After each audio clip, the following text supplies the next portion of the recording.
When we think of Byzantine Christianity, we imagine grand mosaics, mighty emperors, and fierce debates over theology. But scattered in the margins are hints of a story far less discussed same-sex love in a world ruled by the church. Monastic writings sometimes describe bonds between monks that sound more like devotion than friendship. Legal codes mention unnatural acts, suggesting they were common enough to regulate. Hagiographies, the lives of saints, occasionally use language of intimacy that raises questions. Yet official sermons condemned such behavior, and much of the surviving evidence was filtered through the eyes of church censors. So what do these traces mean? Were they genuine signs of same-sex relationships, or simply metaphors twisted by later readers? The record leaves us with more doubt than certainty. If you could step into a Byzantine monastery, what do you think you'd really see? Share your thoughts in the comments and tell me the time you're watching.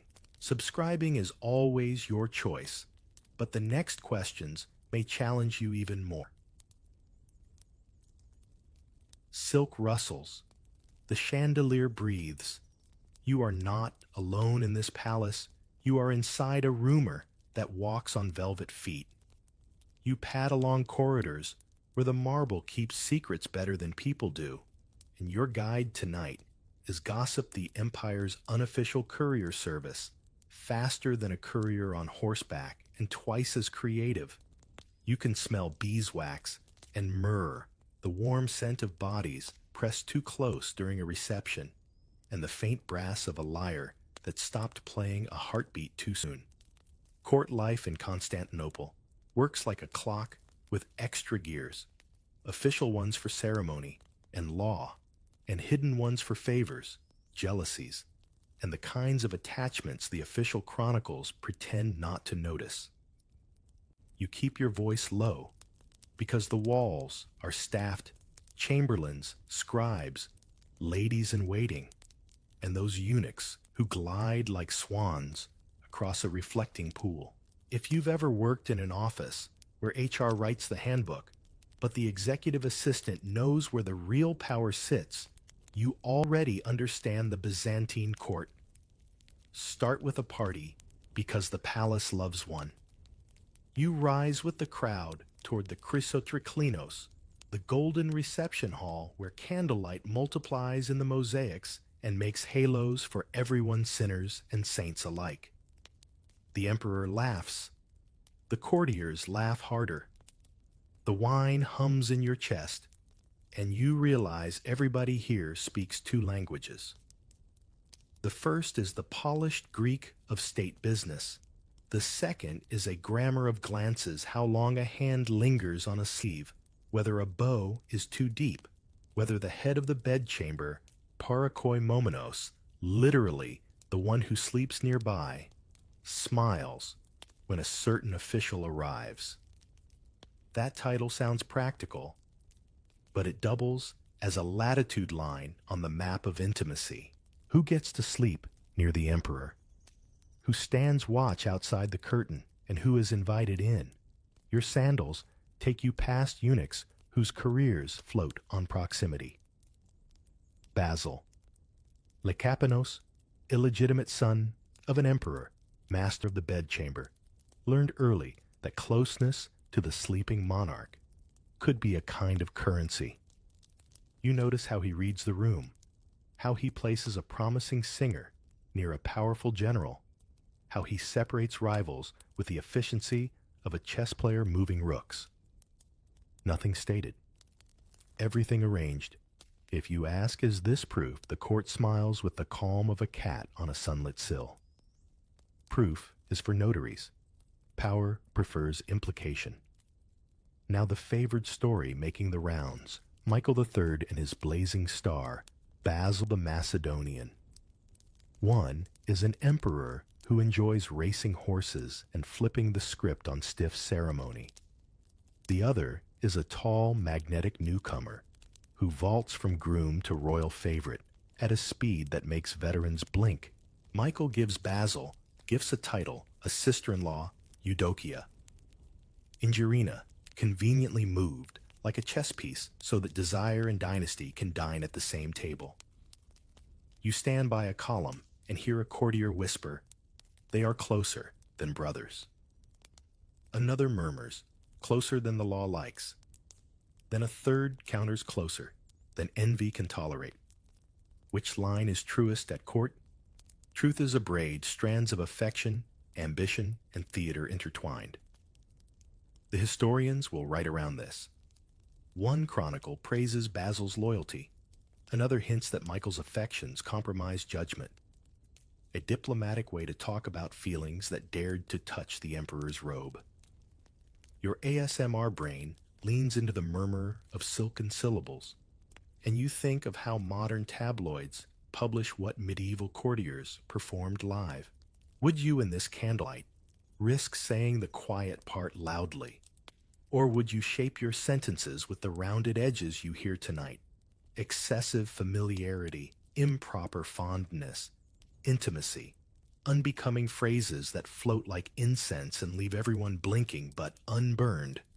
Look left, and you'll see the Empress's household, a constellation of women who measure reputation with expert fingers.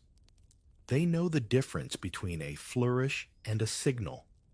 They can tell you which page boy uses perfume, a shade too assertive, or which choir boy's voice earns a second audience. If you're wondering whether women noticed and judged male-male closeness at court, the answer is, of course, with the precision of accountants. Some disapproved as a matter of piety or politics. Others weaponized rumor to weaken a rival faction. Remember, in Byzantium, even morality has a committee. You pass a mosaic of David and Jonathan arms, touching as if the tesserae themselves blush. The hymnody of the court chapel props up friendship as a virtue with a golden spine. You hear a deacon chant about brotherly love and think the line between celebrated devotion and whispered suspicion is thinner than a gold leaf on a manuscript.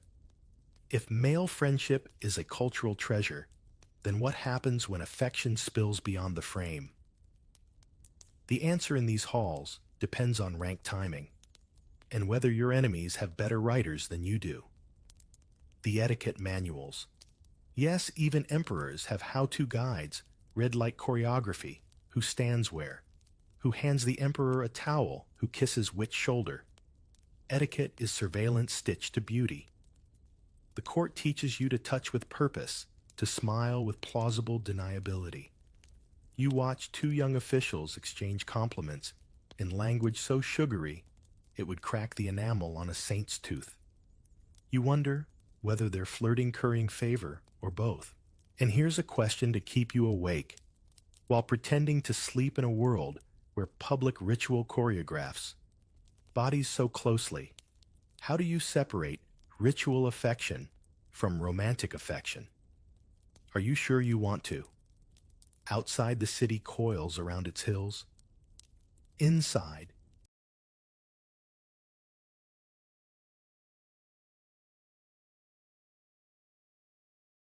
careers rise on currents of notice. A general returns victorious. He gets a clasp on the shoulder, a closeness staged for the room, and remembered afterward in sharper tones by the jealous. A singer lifts a melismatic line.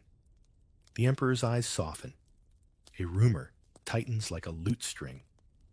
Later, when that singer receives a fine robe and a quiet post with excellent access, someone will call it merit. Someone else will call it something less printable. This is how the palace breathes. Inhale reward, exhale insinuation. You keep your steps soft because there's a trial 2 corridors away. Not a courtroom, just a conversation with teeth. A scribe accused of unmanly debauchery stands pale as a votive candle, while 2 rivals testify with virtuous voices and daggers in their hearts. The final decision: not banishment, not yet.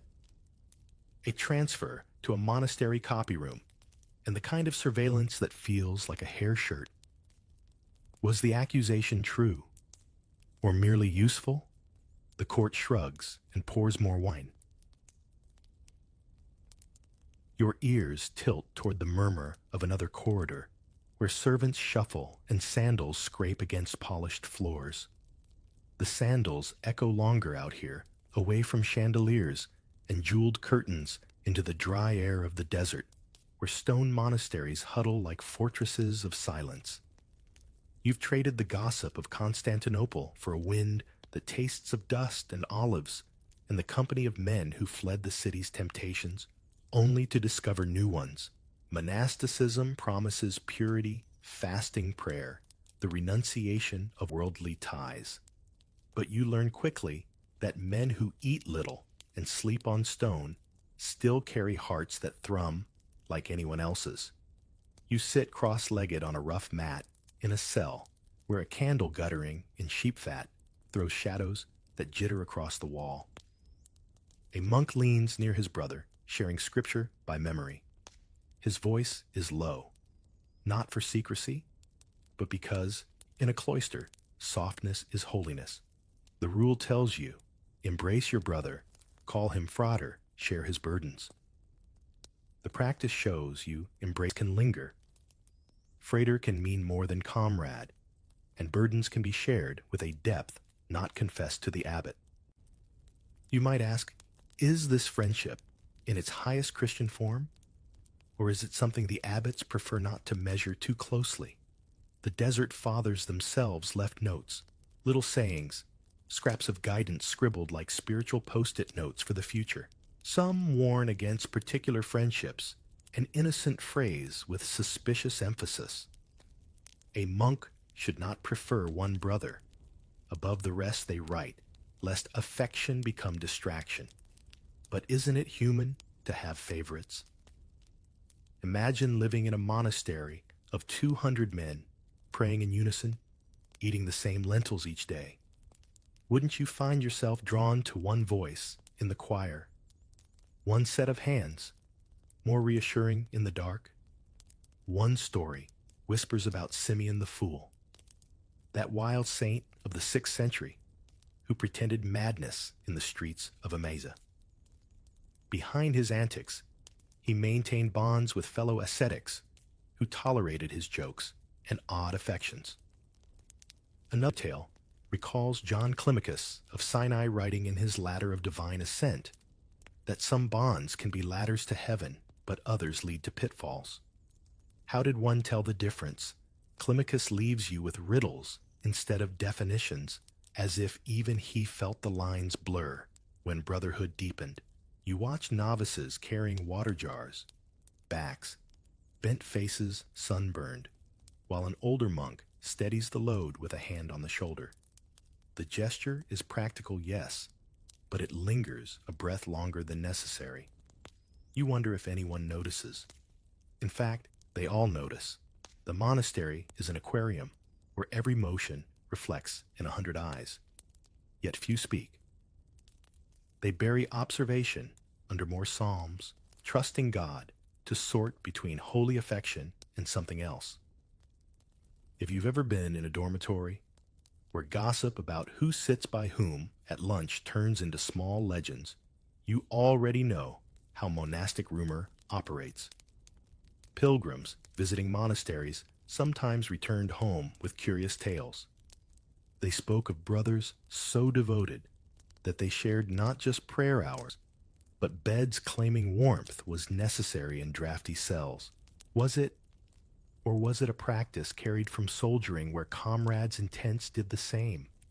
The empire's laws might thunder about unnatural unions, but inside monastery walls, the rhythm of daily survival offered plausible covers for closeness. A shared blanket, a shared hymn, a shared silence so deep it vibrates like a tuning fork. Do not mistake this for unchecked freedom. The abbots were vigilant, and when a pair of monks grew visibly inseparable, they were often reassigned, one sent to the bakery, the other to the stables, as if bread and horses could cure the pull of affection. Sometimes it worked. Sometimes the affection deepened through absence letters carried by sympathetic brothers, filling the gap with coded blessings. You imagine parchment creased by fingers that tremble not from cold, but from longing disguised as theology. And what about the prayers themselves? Listen to the chanting at midnight, when the community rises to sing the psalms. Voices weave like cords, and your ear picks out two that braid especially well. David sings of loving Jonathan more than the love of women. And though theologians explain it carefully as covenantal friendship, you hear undertones that make the air throb. Does every monk hear it the same way? Perhaps not. But for those already entangled in a brother's company, Scripture becomes both mirror and mask. Later, you step outside with a monk who tends the herb garden. He tells you that basil heals digestion, mint cools the tongue, and rue drives away envy. Then he laughs, quietly. Envy, he says, is the hardest weed to pull from any heart. You notice how his eyes dart toward another monk working by the fig tree, and suddenly you grasp his meaning. Even here, in a life sworn to Christ, affection can make jealousy sprout like crabgrass through the cracks. Sometimes monks wrote hymns for one another, phrased as spiritual encouragement. One 9th century poem from the Studione Monastery in Constantinople compares a brother's voice to sweetness beyond honey, and his face to the light of dawn. You might think it was all metaphor, but what if the metaphor doubled as confession? The line between mystical and personal often blurred until it was less a line than a watercolor wash. And so you find yourself in the cool night air of the cloister courtyard, hearing the fountain drip, the cicadas hum, and the subtle press of one monk's shoulder against another's as they pass through the archway together. The sound of sandals on stone fades, and now you find yourself listening to words, not footsteps. The monks prayed with chants, but bishops and theologians argued with scrolls, and those scrolls shaped how people thought about desire itself. You sit among shelves where parchment crackles like dry leaves, the air rich with dust and ink. Someone is always copying, scratching a quill across vellum, muttering phrases that both condemn and circle around the very subject they can't stop mentioning. You read lines from Basil of Caesarea, who urged chastity with the sternness of a schoolmaster scolding a class. He didn't just warn against sins of the flesh he thundered about, contrary to nature acts, though what exactly that meant depended on which preacher was waving the manuscript. Then John Chrysostom enters the conversation golden-mouthed. They called him famous for sermons that glittered with eloquence and stung like vinegar on a wound. He railed against practices he deemed corrupt, but his energy almost betrays fascination. You wonder when a preacher spends more time on a sin than on the virtue opposite. Is it hatred or obsession that keeps his tongue moving? Theologians tied themselves in knots, trying to reconcile Scripture with experience. Paul's letter to the Romans spoke of men inflamed with lust for one another. That single line became a cornerstone, repeated, endlessly polished, until it gleamed like a gemstone no one wanted but everyone displayed. Yet in the same breath, Paul also warned against greed, envy, gossip. How curious that later centuries underlined only one part, circling it in red ink, while letting the others drift into the margins. Sometimes you can almost hear the theological gymnastics creak. Augustine, down in North Africa before Byzantium even rose, described youthful friendships with language that dripped with intimacy, only to scold himself later as if affection itself were an infection. Byzantine writers inherited that ambivalence. They wrote of David and Jonathan as the perfect friends, lauding soul knit to soul, yet in the next breath, warned against attachments that might kindle the passions. You picture a tightrope stretched across Hagia Sophia's dome, scholars wobbling across it with scrolls in hand, insisting they are perfectly balanced, while sweat runs down their brows. Meanwhile, ordinary priests wrestled with parishioners' confessions. Imagine being a village priest, hearing a young man stumble through admission that he shared his bed with a companion. The manuals penitentials, they were called, offered punishments measured in months of bread and water. But the reality priests often softened the blows, downgrading years of penance to a handful of prayers because the parish needed men in fields and boats not exiled in monasteries. Laws thundered, theology frowned, but practice limped along more leniently. One parchment you finger contains a canon from the council in Trello 691 CE banning those who corrupt themselves with men from the clergy. Yet even there, loopholes sprouted like weeds. If the act was confessed, if sufficient penance was done, forgiveness reopened the door. The rule was stern, the enforcement elastic. 1,000 years later, you still hear debates shaped by these same canons, stern words, written in candlelight, applied unevenly across an empire. The contradictions pile up.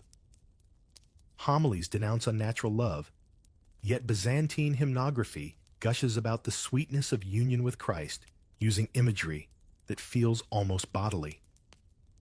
Icons show saints pressed close arms around shoulders, faces tilted with tenderness. Preachers insist that human love must point only to the divine, but the art hanging over their heads offers a softer counter-sermon. Which one do you believe, the thunder from the pulpit or the mosaic glittering above it? It's not just abstract argument.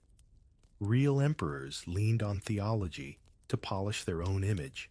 Justinian, for instance, outlawed what he called shameful acts in his 6th century law codes, connecting them to plagues and divine wrath. When Constantinople burned with riots or suffered earthquakes, someone always blamed sins against nature. Yet in the same empire, monasteries swelled with men whose friendships stretched definitions, and officials at court exchanged gifts that hinted at more than duty. The law said one thing, life did another. Think about the language itself. The Greek word arsenokoitai, literally male betters, appears in Scripture, but no one could quite define it. Was it about exploitation? Was it about any male intimacy? Theologians disagreed, yet their uncertainty never stopped them from applying harsh labels. It's like watching referees argue the rules of a game while still handing out penalties. If you've ever been in a meeting where no one can agree on definitions, but decisions still get made, you've glimpsed Byzantine theology in action. Even saints slipped into ambiguity. Simeon, the new theologian, a mystic of the 10th century, wrote hymns describing his spiritual father's embrace, how his kisses sweeter than honey inflamed my heart. Later commentators insisted this was purely mystical, but read it aloud, and you might feel your own eyebrow rise. Is it possible the line between divine longing and human desire was always thinner than the parchment it was written on? So you sit with these scrolls in your lap, hearing bishops debate, across centuries their voices echoing off stone walls. They wanted clarity, but what they left you is contradiction, stern condemnations carved beside glowing praises of love. And the candle sputters, the quill scratches, and somewhere outside the scriptorium, a bell tolls for prayer, pulling you from words to bodies moving once again. The crack of a whip splits the morning air sharp enough to make even the pigeons scatter from the square. A herald's voice follows booming against the stone walls as he nails the emperor's newest decree in plain sight.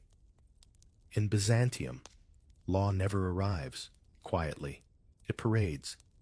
It punishes. It performs. You follow the crowd, pressing toward a square where a proclamation is nailed to a wooden post. Justinian's old laws are echoed, but sharpened same-sex acts linked to divine wrath, natural disasters explained as heaven's fury for unnatural crimes. People read silently, lips tight, eyes darting sideways. No one wants to be the first to comment, yet everyone thinks the same thought. What happens if my neighbor is accused? The law books, neat and severe, describe punishments ranging from public humiliation to castration to death. Yet when you sift the evidence, enforcement looks more like a shifting mosaic.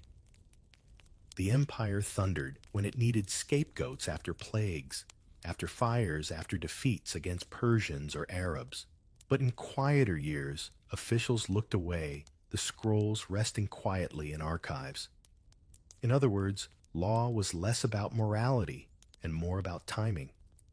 You recall one case from the reign of Basil the Rust, the same man who once basked in Michael III's affection.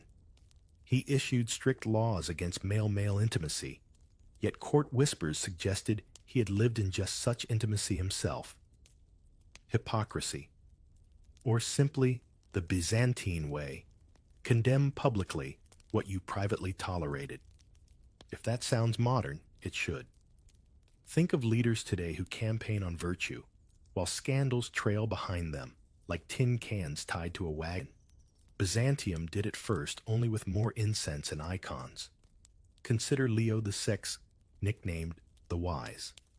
His laws prohibited men from even entering certain baths if suspected of illicit acts. Imagine being stopped at the doorway of a public bathhouse, interrogated not for theft, but for who you might be tempted to look at inside. Did guards really police such things? Sometimes yes, sometimes not. The real punishment often came through accusation itself, your rival whispering to an official, using morality as a weapon to pry you from power.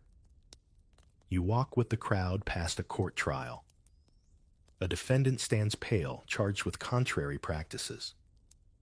The charge is vague, the witness is eager.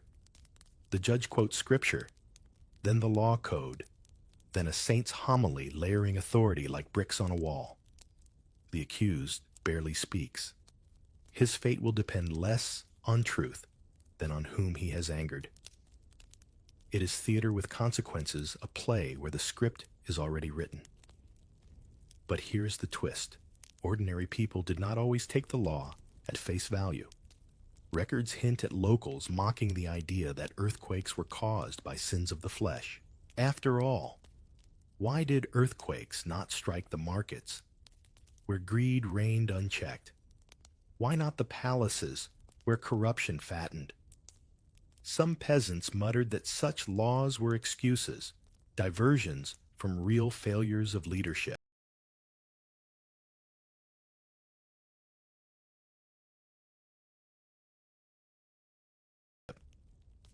If you've ever heard someone roll their eyes at a politician, blaming moral decline for the economy, you are hearing the same weary sarcasm Byzantines felt. Punishment could be severe, yes, but loopholes flourished.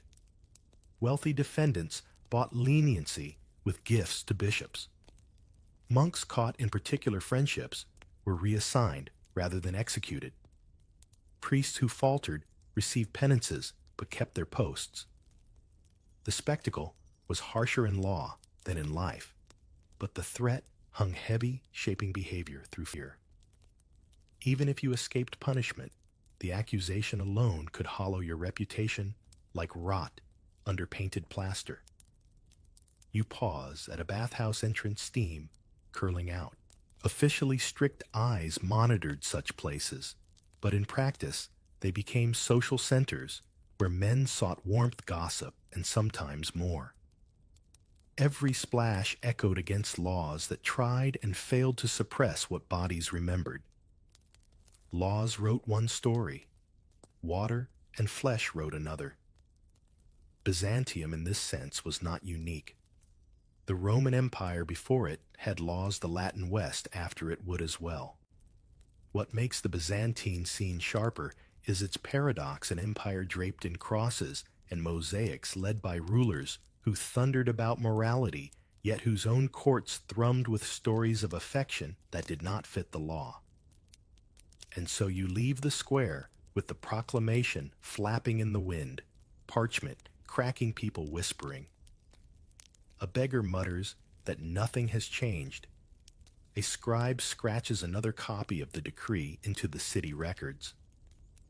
Your sandals scuff stone as you drift from law codes toward images that speak louder than decrees ever could. The streets twist into narrow alleys, and now your eyes adjust to the glow of candles and the gleam of painted panels. Step inside a chapel, and the icons stare back, not just decoration, but silent sermons set in gold. Byzantium preached as much with art as with law. And here you see affection captured in pigment, and mosaic lingering in ways the pulpit never dared. You stand before an icon of Saint Sergius and Bacchus, the soldier martyrs whose cult spread across the empire.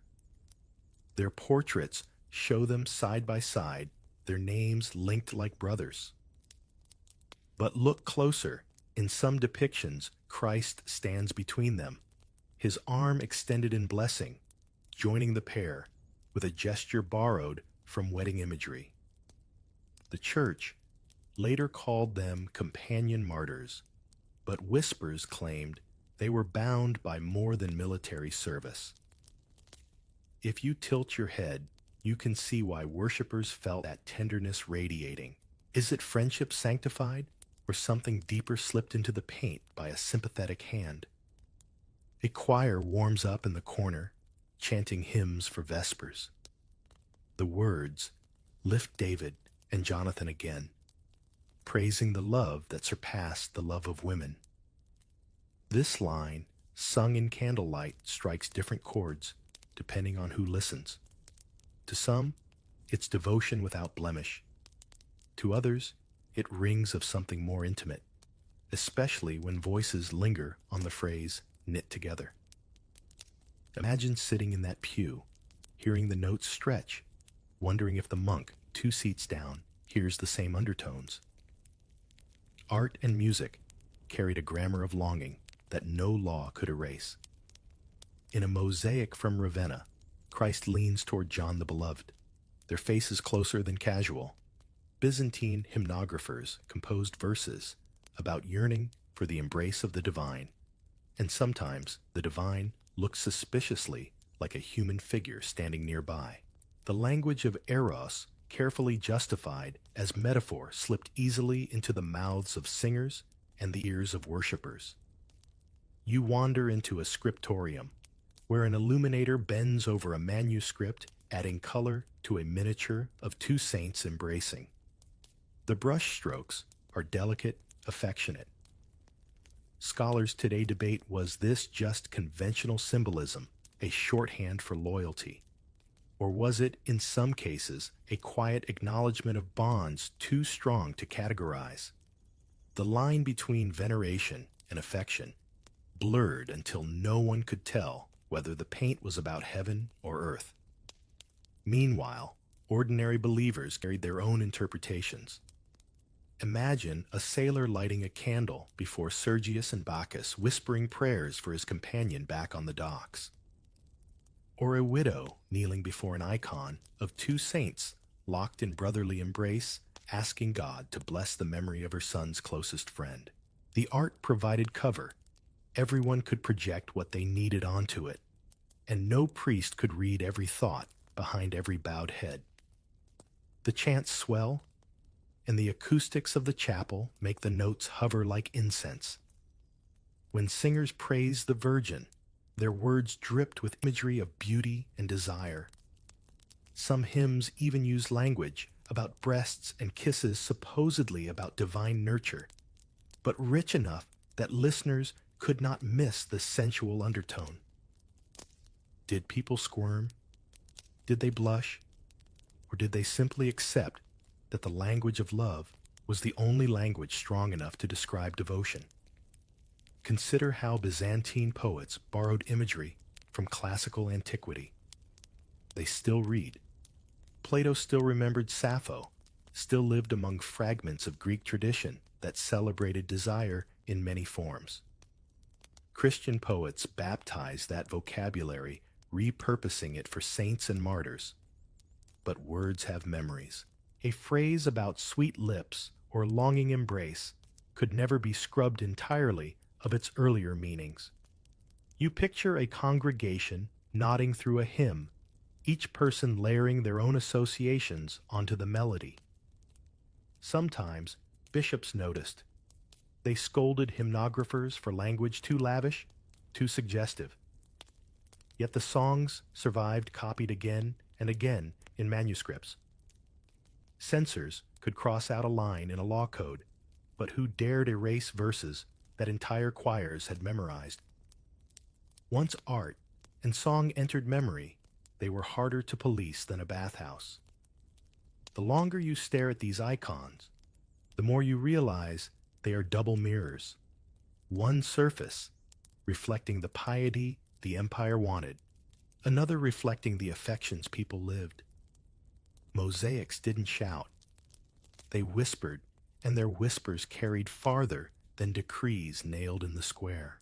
You step back into the night air, candle smoke still clinging to your robe, ears ringing with hymns that sound a little too much like love songs. The streets stretch ahead, and from behind a tavern door comes a different kind of music, rougher, rowdier, carrying stories the church never painted.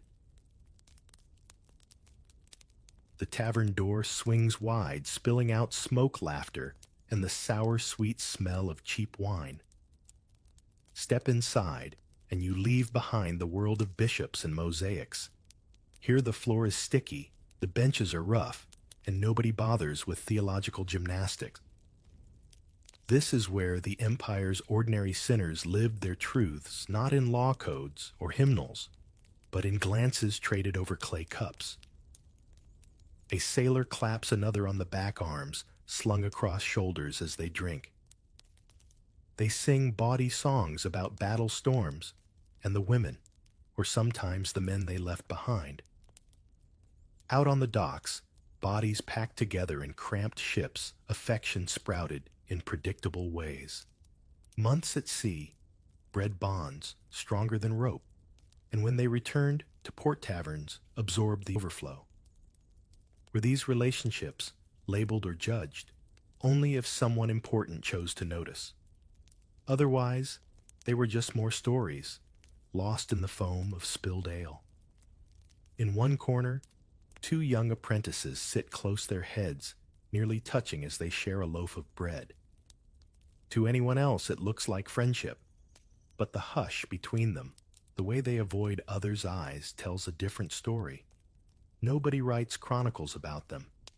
Their names never enter law codes or hymns. Yet their lives are part of the same empire as emperors and saints, and their affections ripple unseen beneath the surface. Occasionally, a scandal bubbled up even here.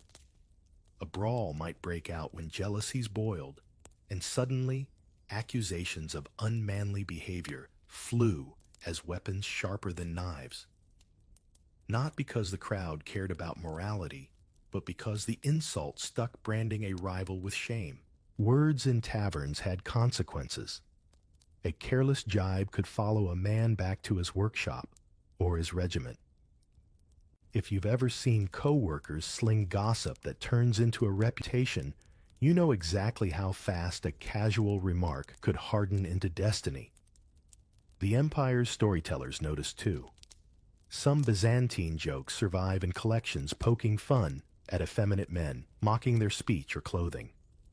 Humor then as now was a weapon that disguised cruelty with laughter. Yet the very existence of these jokes proves visibility. You only mock what you already recognize. Behind the sneers, there's an admission that same-sex desire was not rare. It was common enough to be laughed at by drunks and scribes alike. And yet tenderness persisted. Picture a soldier in a tavern, his hand brushing another's as he pours wine. No proclamation on the wall can erase that moment. A merchant compliments a younger clerk too warmly. The clerk blushes. The room pretends not to notice. These are not headline scandals, but background hums of affection woven into the fabric of everyday life. The laws raged against acts of passion, but the street simply shrugged and carried on. Think of the contrasts. In the palace, affection was draped in silk and rumor. In monasteries, it was cloaked in psalms. But here in the tavern, it was unpolished, loud, and ordinary.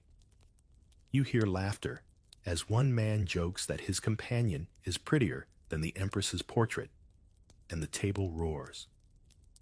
Was it only jest, or was it jest covering truth? The line blurs, as it always does. From time to time, authorities raided these taverns searching for disorder. A constable might haul someone into the street, charging them with lewdness. But most nights passed unbothered. The city needed its sailors, its laborers, its rowdy taverns. Policing every embrace was impossible, and so the empire turned a blind eye until it suited power to open both eyes wide. You sip the dregs of wine, feeling the warmth rise in your cheeks. The music swells again, a flute squeaking as a drunk tries to keep rhythm. Voices tangle, stories spill, and amid the laughter, two men slip quietly out the back door into the night. The tavern doesn't stop them. The empire won't remember them. But the alleyway outside has heard such footsteps before and will again. And as you follow, the noise fades behind you, replaced by a different murmur, one of confession scandals and records the censors couldn't quite bury. The clang of chains rattles through the hall, followed by the low murmur of a restless crowd. A name is shouted sharp as a blade, and the charge echoes off stone walls. In Byzantium, nothing spreads faster than scandal, especially when it touches the realm of desire. Inside a vaulted chamber, a clerk reads accusations aloud, voice high and sharp, like a blade being drawn. A minor official is accused of indecent acts with another man. The words are vague, almost coy, but the consequences are not. The crowd, mostly curious onlookers, leans in, savoring the discomfort. Byzantine trials, after all, doubled as theater. You feel the defendant's silence more than his words, shoulders, heavy eyes locked on the floor. Some scandals reached imperial ears. Theophanes, a chronicler, relayed whispers about emperors themselves, careful to phrase allegations as moral decline, while leaving just enough detail for the audience to connect dots. One emperor was accused of surrounding himself with soft men, another of indulgences contrary to nature. Rarely did the chronicles state outright what everyone understood. It was always veiled improper, shameful, unspeakable. Yet by not naming it, the writers made it even louder. Picture the courtroom scene. Witnesses step forward, each with motives tangled in ambition and envy. A rival seeking promotion accuses his competitor of effeminacy. A spurned companion shifts friendship into weapon-trading intimacy for revenge. The law gave them vocabulary. Politics gave them incentive. Whether the acts occurred mattered less than whether the charge could stick. Does that feel familiar? If you've ever watched a scandal in today's headlines, where the truth mattered less than the performance, you're in the same room. Punishments varied. Some were stripped of office, exiled to remote monasteries, their reputations dissolved like wax under flame. Others endured public humiliation, paraded through streets, mocked, and left to vanish into obscurity. And sometimes, Mercy appeared not from compassion, but from convenience. An accused man with powerful patrons often found his sins quietly forgotten once tempers cooled. But scandal left stains, even if absolved whispers followed. One 10th century soldier, once celebrated for bravery, fell after being accused of unlawful affection toward a comrade.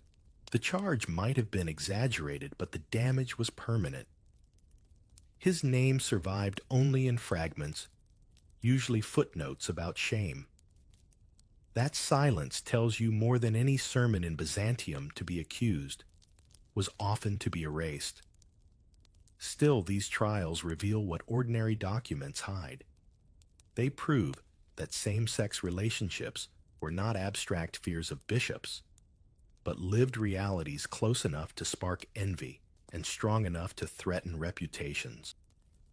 Otherwise, why would rivals reach for that weapon? You don't accuse someone of growing wings. You accuse them of what you know might actually be true. The atmosphere in the hall crackles with contradiction. Judges recite scripture. Scribes record stern phrases, yet everyone watching recognizes the human story beneath attachments that slip beyond friendship affections that prove too visible. Even as punishments fell, the very need for trials admitted what the empire tried to deny. That desire was woven into its fabric. When the verdict comes, the crowd sighs, some satisfied, others disappointed like theatergoers at the end of a drama. The accused shuffles out, flanked by guards, his future already shrinking.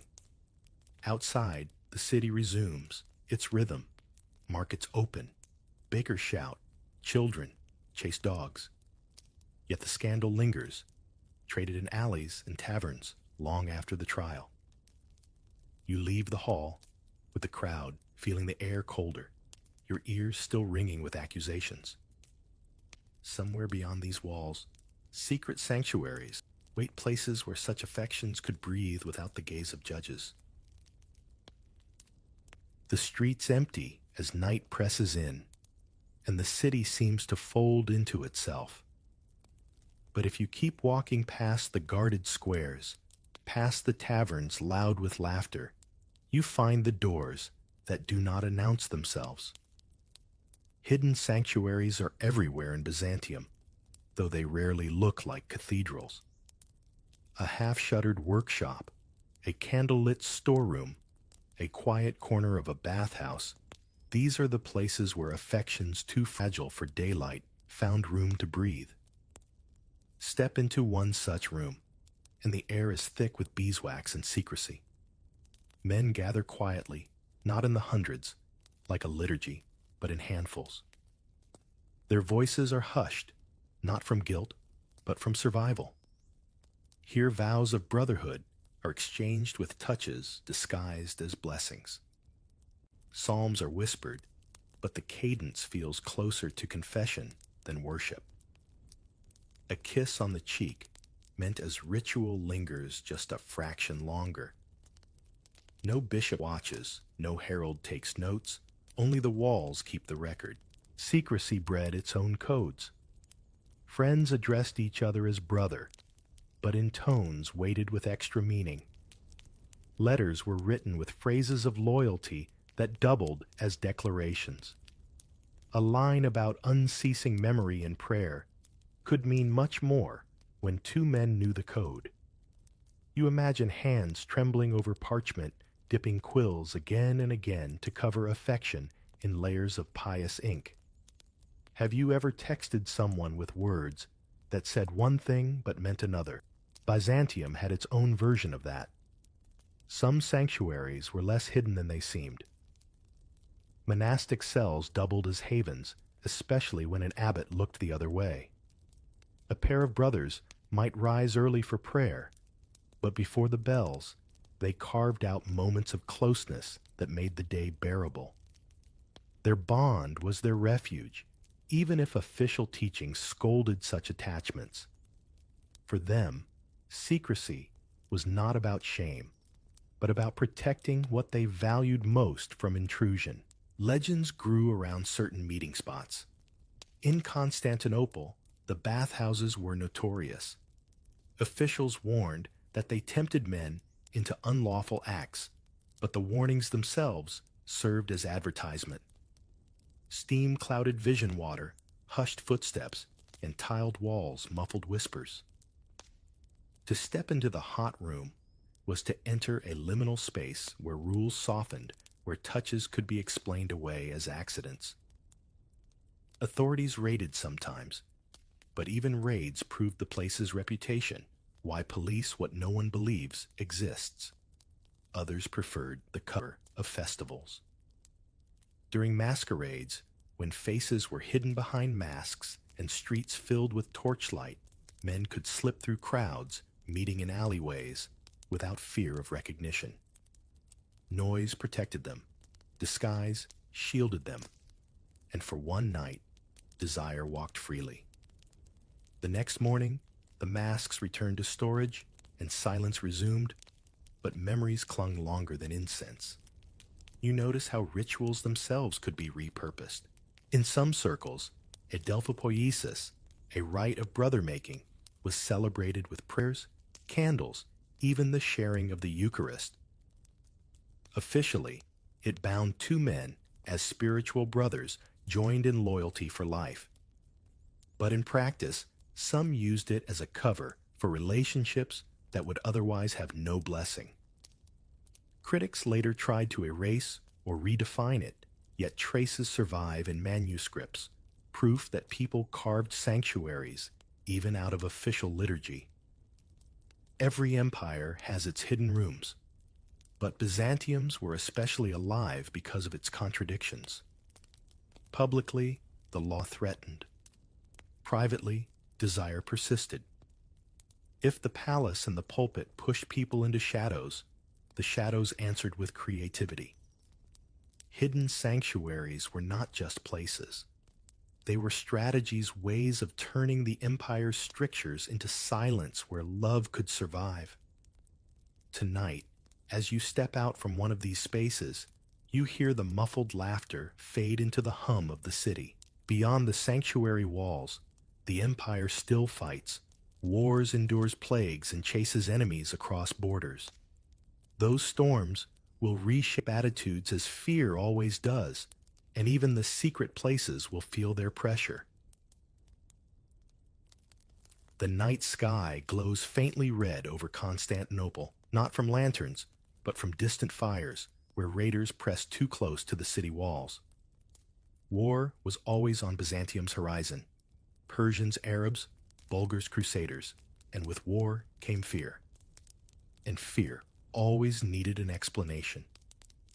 When the empire lost battles or plague swept through its streets, the sermons grew sharper, and the whispers of desire turned into shout blame.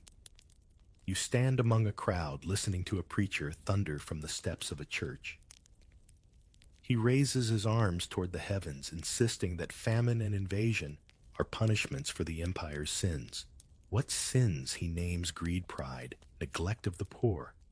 But he lingers on men with men, his voice tightening as if the plague itself were born in tavern shadows. People murmur, some nodding, some skeptical. But the association is planted.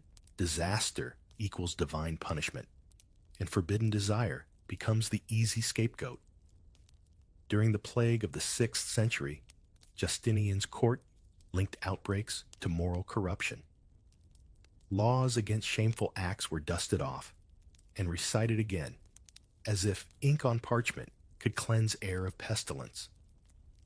Later, when Arab armies threatened the empire, bishops framed defeat as God withdrawing protection because of hidden sins. Soldiers bled on battlefields, but back home, ordinary lovers bore the blame. You can almost hear the collective sigh of the accused. They had no power over armies or plagues, yet their private lives became the explanation for everything wrong. Fear changed enforcement.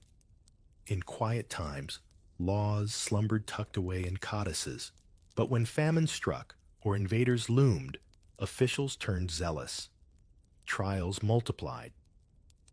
Penance stiffened. Accusations became weapons not only against individuals, but against entire groups.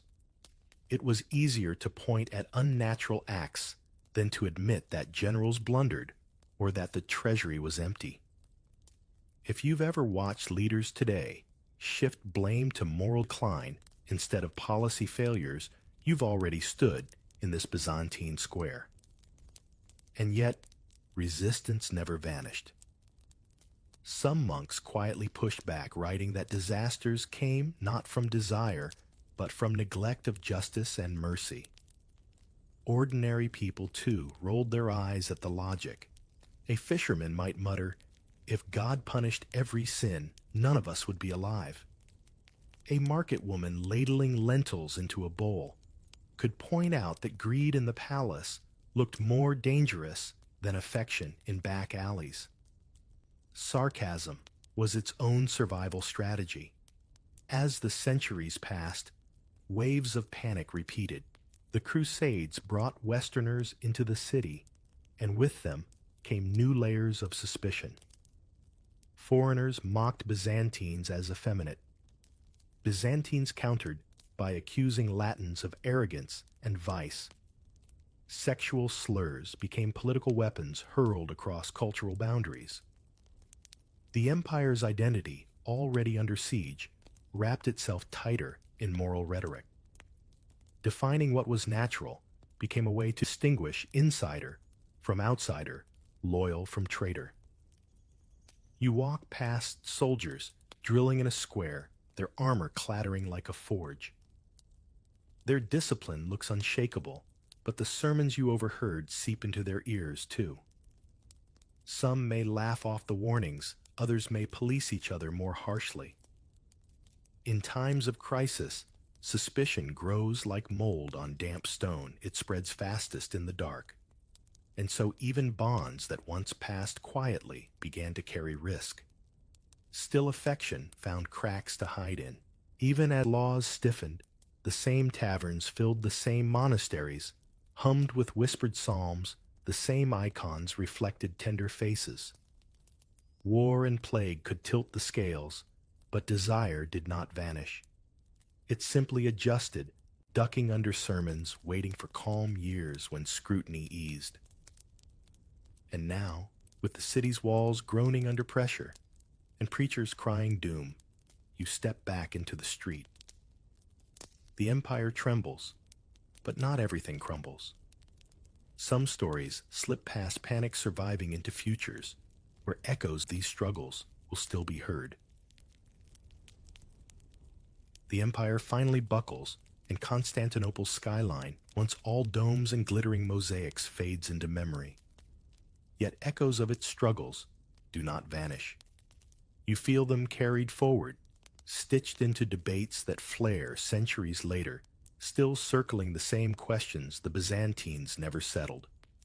The empire may be gone, but the arguments it whispered about love and faith still stand in our streets. Walk through later centuries and you see the traces. In Orthodox traditions, sermons still quote the same canons written under oil lamps 1,300 years ago. The tension between condemnation and silence remains, as if bishops are still nervously glancing over their shoulders at emperors long dead. Every time the word unnatural is lifted from a parchment and wielded in modern pulpits, you are hearing Byzantium echo. Western Europe inherited it too. Medieval theologians leaned on Byzantine rulings, copying language word for word. When Renaissance artists painted male saints, embracing critics muttered the same cautions that had filled Constantinople's courts. Even in colonial times, missionaries carried Byzantine anxieties abroad, stamping them onto cultures that had their own, often more fluid ways of seeing desire. The empire's shadow lengthened far beyond the Bosporus. And yet the legacy isn't only repression. Remember, those icons of Sergius and Bacchus, those hymns, where voices lingered too long on the word love. They survived when decrees were forgotten. They remind you that not every Byzantine chose to erase affection. Some encoded it in art and song, passing tenderness down the centuries like a secret inheritance. Today, those same images inspire communities who see in them not shame, but validation. The empire tried to silence. The paint refused to dry. Scandals, too, left their mark. Modern tabloids may thrive on rumor, but Byzantium perfected the template accusation as entertainment trials, as theater shame, as spectacle. Look at a headline today, and you can almost hear the clerk in a vaulted chamber reading charges of indecent behavior, the crowd leaning in the outcome, shaped more by politics than proof. What changed is only the costumes. If you pause now, centuries later, you can still feel the contradictions humming. Laws thundered, but enforcement wavered.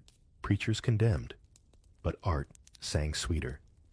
Trials punished, but hidden sanctuaries endured. The Byzantines lived with the dissonance, and in a way passed it on. Their world is gone, but their unresolved tension became part of the world we live in. So what do you do with that inheritance? Do you treat it like an old mosaic, admire the shimmer, ignore the cracks? Or do you study the fractures, admit that behind gold leaf, there were always human hands reaching for one another? You stand in front of the ruins of Constantinople's walls, weeds pushing between stones, and realize those human stories are as stubborn as the weeds. They survive sermons, laws, raids, even the fall of an empire. And perhaps that is Byzantium's final gift, a reminder that history does not erase what it tries to bury. The rumors in the palace, the bonds in monasteries, the whispers in taverns, the songs in chapels, they outlasted the empire that tried to contain them. You hear them still carried in chants and art, in the debates that refuse to die. The city is quieter now, but the echoes remain, and if you lean close enough, you can still hear them. In the flicker of Byzantine lamps, you traced how whispers of desire shaped courts, monasteries, taverns, and trials condemned in law, yet alive, in art, hidden sanctuaries, and everyday bonds. The empire thundered with sermons, but its people found ways to live their truths, leaving echoes that still stir modern debates. And just as intimacy was tangled with power, so too was marriage wrapped in rituals that seem almost unbelievable today. Which brings you to the strange marriage customs of Byzantium. Picture this. You're standing in the echoing marble halls of Constantinople's great palace, and instead of diplomats, soldiers, or senators marching past the space, has been cleared for something that feels more like a reality show.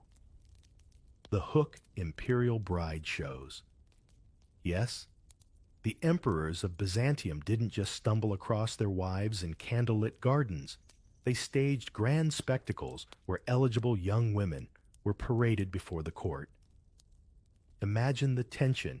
You've spent months polishing your manners, dressing in silks, borrowed or stitched by nervous relatives, and suddenly you're marched into a glittering hall to be assessed by the emperor and his advisors. Talk about performance anxiety. Does this sound more like a talent show than a sacred union? That's the Byzantines for you, mixing statecraft with pageantry until the two became indistinguishable. These bride shows weren't just for entertainment. They were highly political, a stage-managed way to find not only a companion for the emperor, but also a useful alliance. The chosen woman might come from a family of generals, provincial governors, or wealthy merchants whose loyalty could strengthen the throne. For the emperor, this was like merging romance with a stock market strategy. You want charm, but you also want dividends. If you've ever watched a boardroom negotiation, dressed up as a wedding proposal. This was its ancient cousin, only with more gold leaf on the walls. One of the most famous examples comes from the reign of Emperor Theophilos in the 9th century. He lined up maidens in the palace, each carrying a golden apple, a nod to the judgment of Paris from Greek mythology.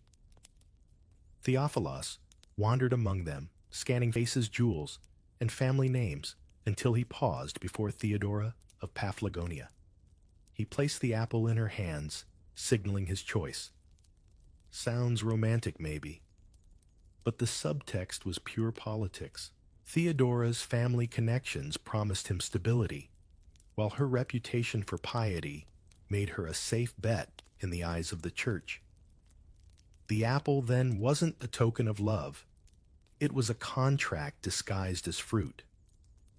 But before you think these young women were passive dolls in the spectacle, remember, families were scheming just as much.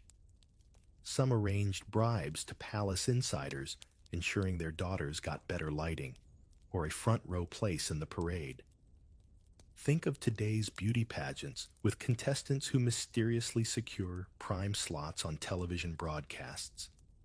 In Byzantium, instead of corporate sponsors, you had anxious uncles slipping coins to chamberlains.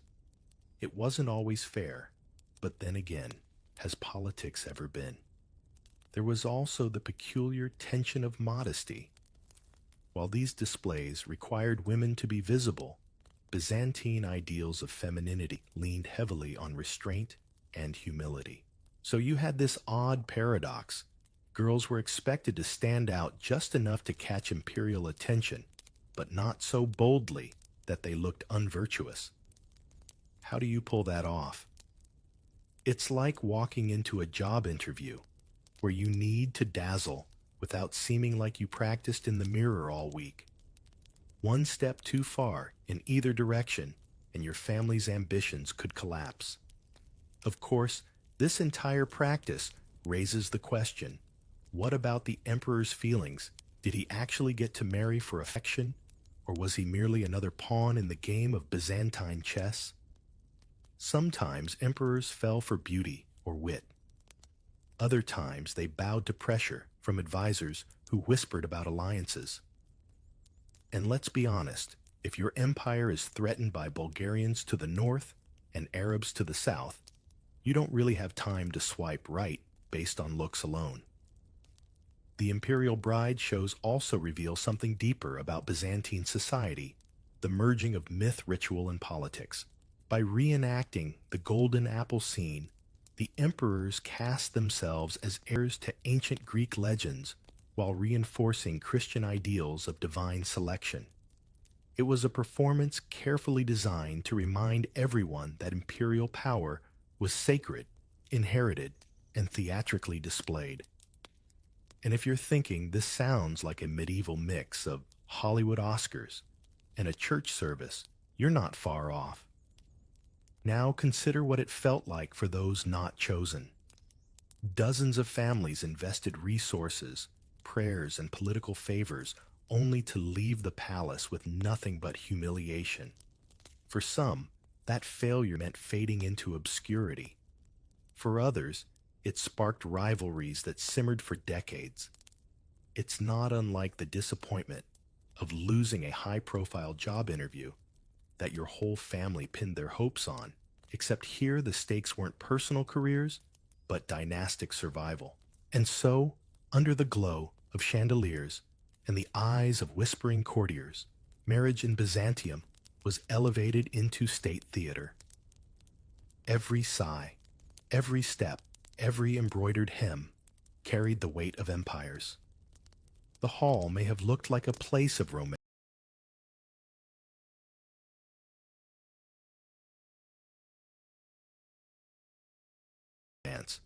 but it was really a stage where personal futures and imperial destinies collided.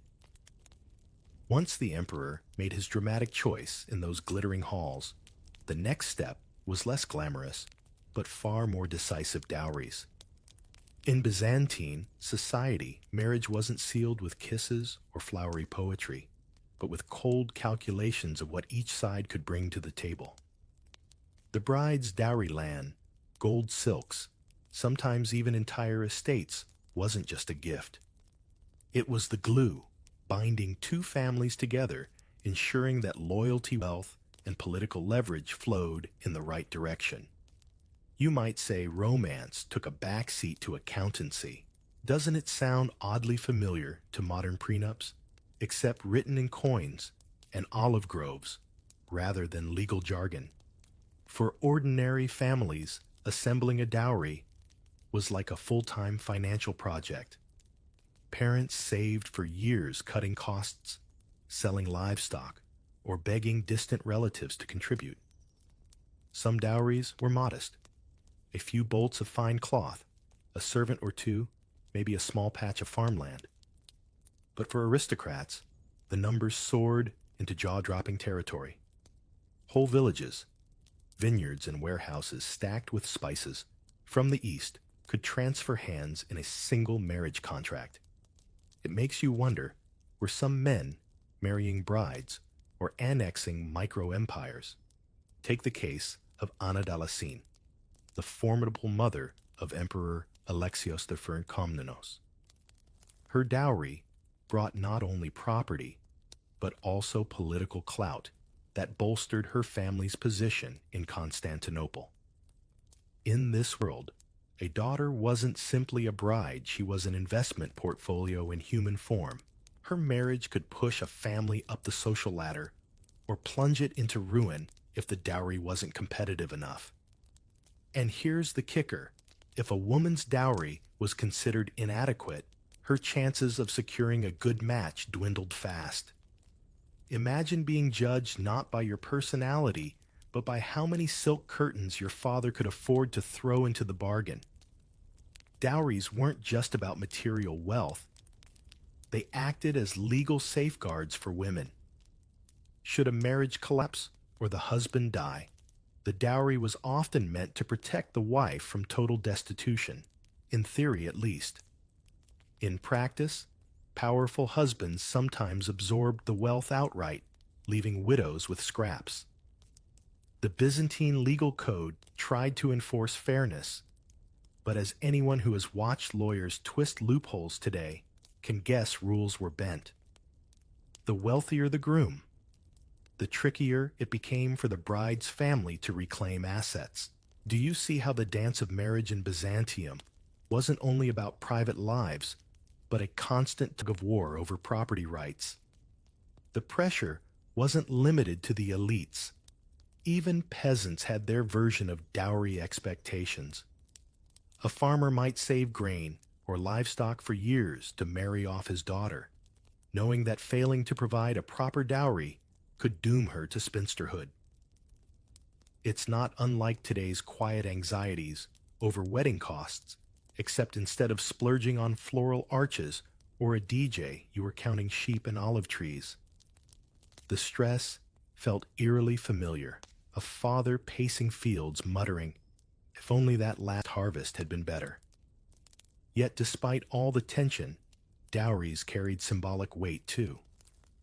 They reflected a family's honor and credibility.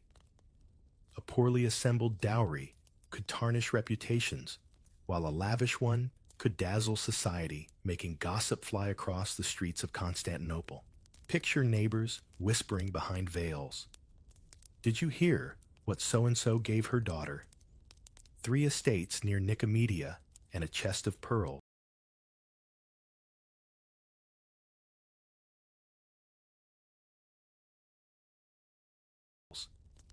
Gossip wasn't invented by social media. The Byzantines had their own lively rumor mills. Interestingly, emperors sometimes flipped this tradition. Instead of demanding dowries, they granted them.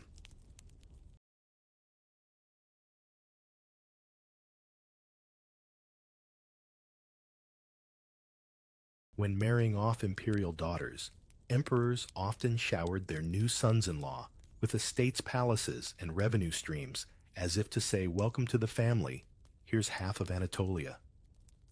These reverse dowries weren't generosity.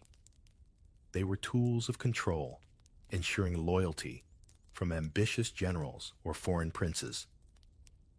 Who would dare betray an emperor after being handed enough property to rival a small kingdom? Behind all this calculation lay a stark reality in Byzantium. Love might spark between couples, but survival and power flowed through property. Dowries were the fuel that kept political alliances burning, and as families haggled, negotiated, and sometimes schemed, marriages became less about two individuals and more about weaving the empire's tangled web of wealth and obligation. Now that you've seen how money changed hands like chess pieces in the form of dowries, it's time to step into a quieter, more cloaked corner of Byzantine life, where bishops, monks, and churchmen inserted themselves into matchmaking. If you thought your grandmother's constant suggestions about who you should marry were meddling, imagine adding entire councils of robed clerics to the mix. That's right. Holy matchmaking was not just a personal affair, but often a church-directed mission. The Byzantine Empire was built on the uneasy but unbreakable marriage between throne and altar. Emperors leaned on churchmen for legitimacy, and in return, the church extended its hand into daily life, including marriage. Clerics were quick to remind families that unions weren't merely political contracts or financial exchanges. They were sacred sacraments, mirrors of Christ and the church. That sounds lovely, until you realize that sacred also meant controlled. Want to wed a second cousin? The priest might thunder about forbidden kinship. Hoping to marry a widower too soon? Expect whispers about impropriety. These rules weren't always about morality. Often, they doubled as levers of influence, giving churchmen the power to approve or deny strategic matches. One striking example comes from the 11th century, when Emperor Constantine IX Monomachos, after being widowed, scandalized many by taking his mistress Zoe as his empress. Church authorities grumbled, but eventually bent under imperial will. Yet the tension revealed the constant tug. Emperors could push boundaries, but the church could push back, shaping which matches were deemed legitimate. Doesn't that sound oddly like modern politics, where laws can be interpreted depending on who benefits? Monks also played quieter roles in matchmaking. Families sometimes consulted holy men in monasteries asking for prayers or even visions about potential unions. In an age where dreams and omens were taken as divine guidance, a monk's blessing could tip the scales. You might laugh, but consider, haven't people today still paid hefty sums for astrologers, counselors, or even dating apps to tell them if they're a good match? Swap algorithms for incense, and the story doesn't feel so distant. The church's role wasn't only about who could marry.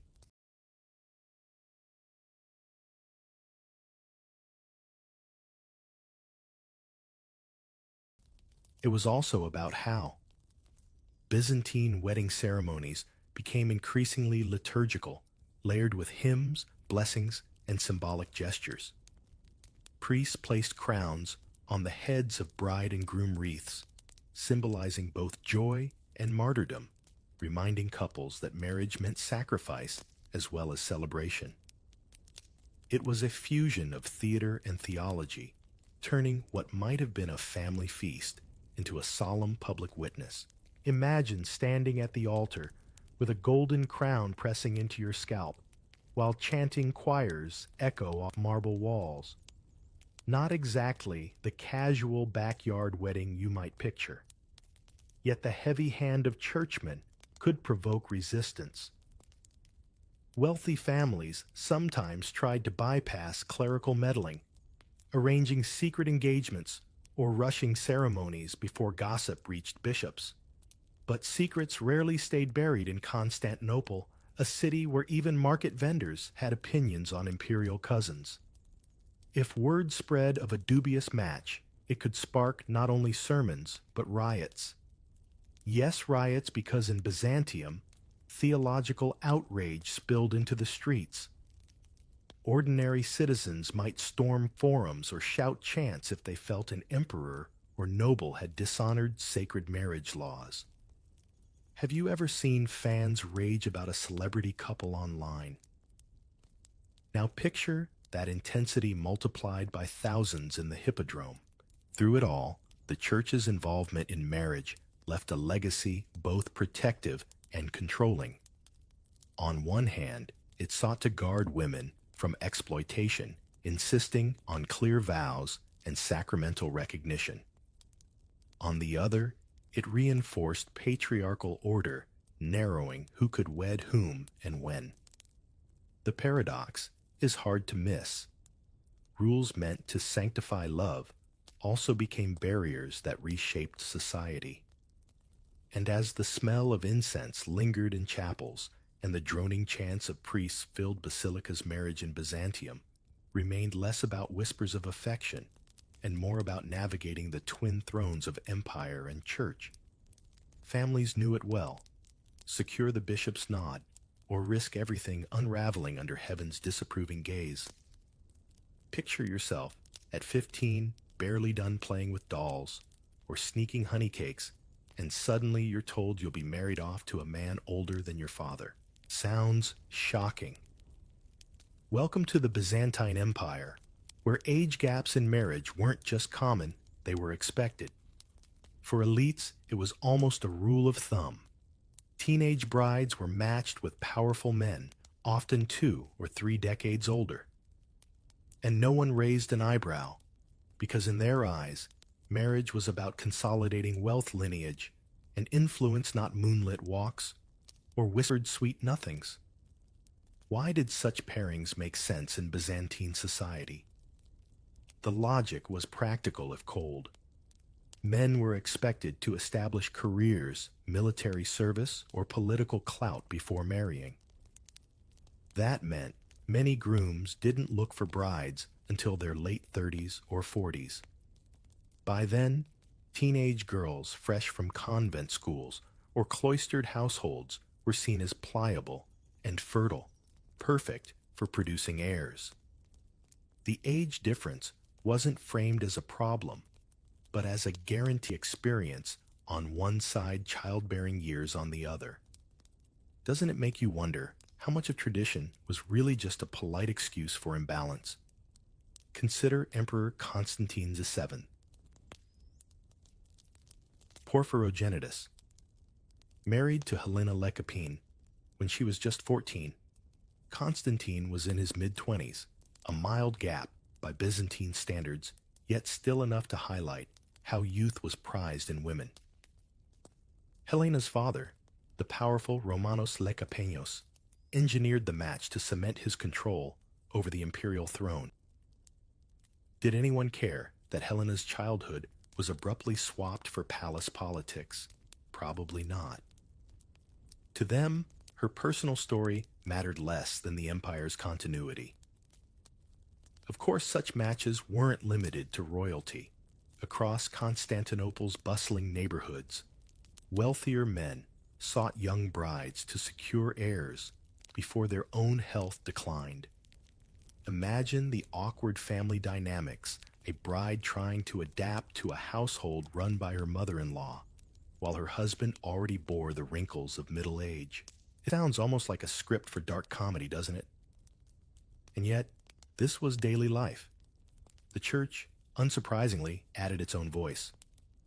Canon law technically set minimum ages for marriage: 12 for girls, 14 for boys. But these were guidelines, not strict barriers. In practice, wealthy families often pushed girls into unions at or near that threshold, especially if it meant clinching an advantageous alliance. Priests might grumble, but as long as the ceremony was sanctified, the match went ahead. The crowned marriage were pressed onto heads that still might have been studying psalms. How did the young brides themselves cope? Sources rarely give us their voices, but glimpses surface. Some were pushed toward piety, retreating into prayer and charity. Others wielded their positions shrewdly, learning to influence their older husbands and, by extension, the politics around them. Theodora, who married Emperor Theophilos while still very young, later ruled as regent for her son and left a reputation as one of Byzantium's most formidable women. Perhaps her early marriage forced her to grow into power more quickly than anyone anticipated. Doesn't it prove that even within unfair structures, individuals could bend fate? For poorer families, age gaps played out differently. Farmers sometimes married much younger women when they could finally afford it. But among laborers, closer age matches were more common. Survival didn't leave much room for extravagance. Still, the ideal of older men marrying younger brides trickled down from the aristocracy, shaping social expectations across classes. You can almost hear the gossip in the markets. She's 15, he's 40, but at least he owns 3 vineyards. Looking at it with modern eyes, it's tempting to recoil. But before judging too harshly, ask yourself, how many cultures today still prize youth and beauty on one side and stability and wealth on the other? The Byzantines may have wrapped it in liturgy and politics, but the formula is eerily recognizable. What has really changed our morals, or just our packaging? And so, in gilded palaces and cramped city homes alike, the wedding of youth to age became another strand in Byzantium's complicated weave. For the empire, it meant continuity. For the families, it meant security. But for the young brides, it meant lives shaped long before they had the chance to decide for themselves. By now, you've seen how Byzantine weddings were stitched together with politics, property, and priestly approval. But none of that would matter if the celebrations themselves didn't leave a mark. Enter the wedding feast, an event so extravagant, so drenched in ritual and excess that it could rival coronations. You can almost hear the clatter of silver platters and the murmur of courtiers positioning themselves for the best seat. In Byzantium, a wedding wasn't just a union. It was a performance of wealth and stability played out across tables groaning under food and wine. Imagine stepping into a banquet hall, lined with mosaics glittering under lamplight. Long tables stretch endlessly, covered with bread, so fresh it still smells of wood smoke. Roasted meats, spiced with cinnamon from the east, and fish carried in from the Bosporus.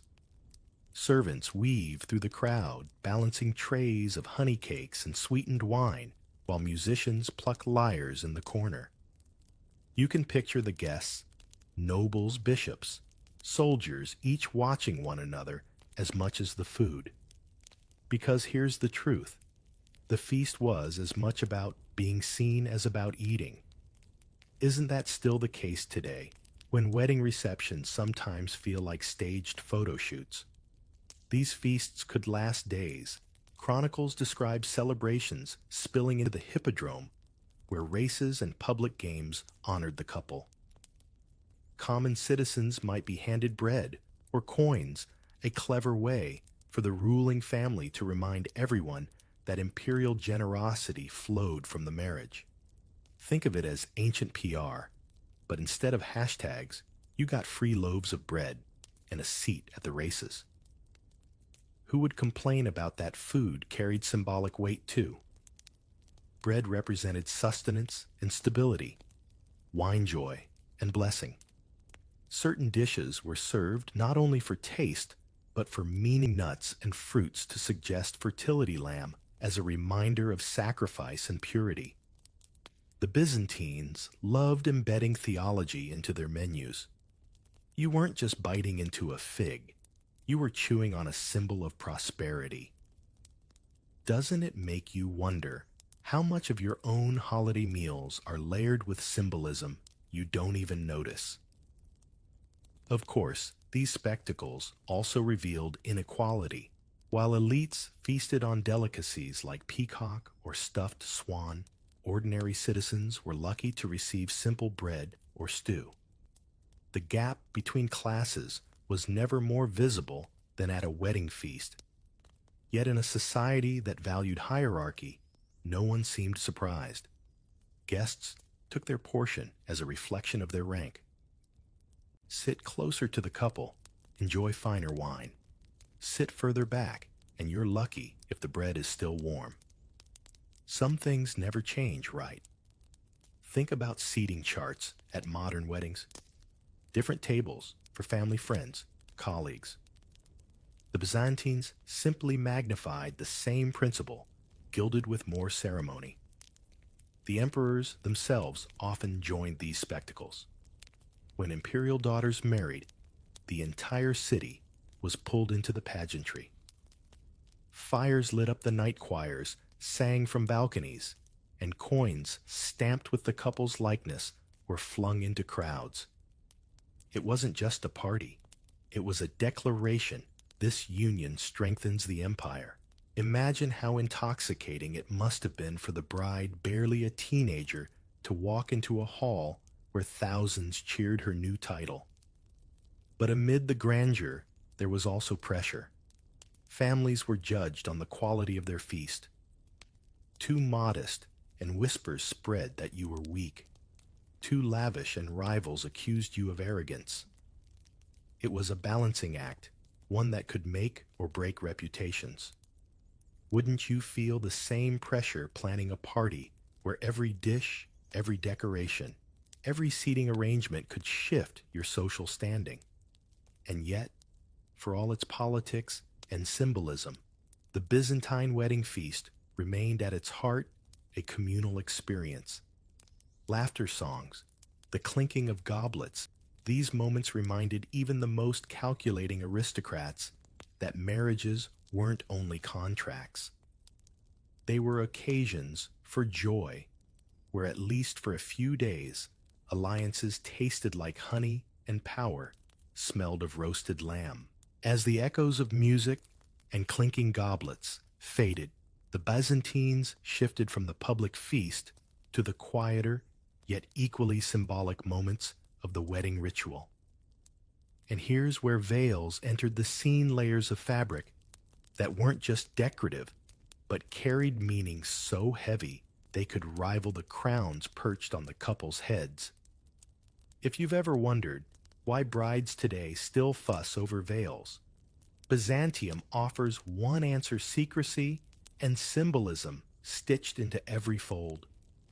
Picture a bride entering the ceremony, wrapped in a veil so thick you can barely make out her face. The cloth didn't simply conceal her features. It broadcasted a message: modesty, purity, and transition from one household to another. In a society where visibility could easily translate to vulnerability, cover the bride was a way of marking her as both sacred and untouchable until vows were exchanged. Think of it as a theatrical curtain before the big reveal. Doesn't it sound more like a stage play than a wedding? The act of unveiling was just as powerful. Once vows were sealed and blessings spoken, the groom lifted the veil, symbolizing not just the acceptance of a wife, but the moment when private life began. If you've attended a modern wedding where the lifting of the veil sparks applause or tears, you've glimpsed the same emotional thread running from Byzantium straight into today's chapels. For the Byzantines, veils weren't merely about aesthetics. They were deeply tied to spiritual beliefs. Church sermons framed the veil as a parallel to the coverings in the Temple of Jerusalem, separating the holy from the common. In other words, unveiling was a sacred act of revelation, echoing divine mysteries. Imagine sitting in a church, incense, swirling choirs, chanting, and realizing that even a piece of cloth was part of a cosmic drama. But veils also had their practical side. They discouraged wandering eyes during ceremonies ensuring the focus stayed on the ritual rather than the bride's beauty. In a city notorious for gossip, this mattered. Constantinople thrived on whispers, who looked radiant, who looked nervous, who stumbled walking down the aisle. The veil muted some of that chatter at least, until the feast later gave everyone a chance to speculate again. Haven't you noticed how even today, weddings invite a low hum of critique from the dress to the decor? Some things don't change, only the fabric does. Occasionally, veils sparked political theater. During imperial weddings, the unveiling moment could be staged for dramatic effect. Imagine an emperor lifting the veil before thousands of onlookers as if revealing not just a bride, but the future of the dynasty. That single gesture was both intimate and public binding, two people and an entire empire in one motion. The crowd may not have heard the couple's whispered words, but they certainly saw the symbol. Outside, the palace veils filtered through ordinary life too. Brides of merchants or artisans wore simpler versions, often dyed in local colors, or decorated with modest embroidery. Yet even in the humblest neighborhoods, the lifting of the veil marked a turning point. It was the moment a daughter became a wife, a household shifted and families merged. You can almost hear the collective sigh from relatives in crowded homes. The curtain has lifted, and the chapter begins. So while you might think of veils today as fashion accessories in Byzantium, they were gateways, barriers of secrecy that once removed signaled transformation. They hid and then revealed they muted, and then declared they turned everyday women into sacred symbols of continuity. And in a society obsessed with ceremony, isn't it fitting that even a strip of cloth could carry the weight of heaven and empire alike? Imagine the scandal of a nobleman walking into the Hagia Sophia arm in arm with his cousin, or worse, a celebrated actress, and announcing their marriage. The crowd would gasp, bishops would mutter, and pamphlets, or at least their medieval equivalents, sermons and gossip would spread like wildfire. In Byzantium, certain unions were stamped as forbidden, and when people defied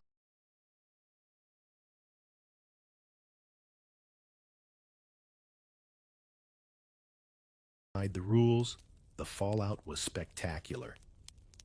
Cousin marriages were among the most contentious. The empire's laws, shaped heavily by canon restrictions, often drew strict lines around kinship. Marrying within 7 degrees of relation could provoke church censure. Yet politics being politics, some families tried anyway.